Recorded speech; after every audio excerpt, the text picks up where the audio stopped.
Hi guys! It's me, Melapitan po at bumabati po ng isang maligayang kaarawan po sa iyo, Ma'am Christy. I love you po.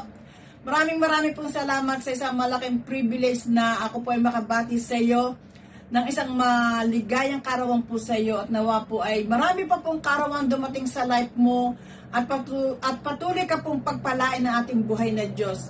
Lalo na po ngayon this coming next year. Happy New Year po, Ma'am Christy, sa iyong family. And ganun din po, maraming salamat po sa iyo sa patuloy mo po pagsuporta mo po sa amin. Tunay po na napakabuti mo po kasi nakikita ka po namin dyan na lagi dyan sa lahat po ng mga live namin.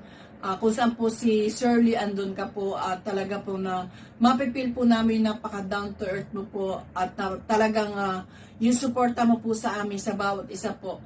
Kasi halos lahat po kami ay sinusuportahan nyo pong mag-asawa. Kaya, nabe-bless po talaga ako sa inyo kasi ang ganda po ng inyong banding.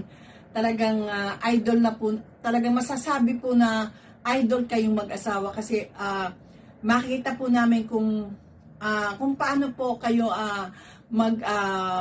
mag-advise sa amin at talaga pong marami po kaming matututunan talaga, napakarami.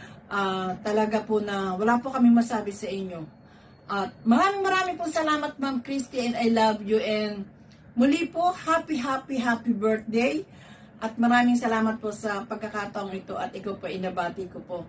Mabuhay ka, Ma'am Christy, and I love you. And nawa po ay patuloy ka po laging ingatan ng ating buhay na Panginoon. Maraming salamat po. I love you, Ma'am Christy. Napakalamig na po dito. Thank you po. Mabuhay po kayo lahat.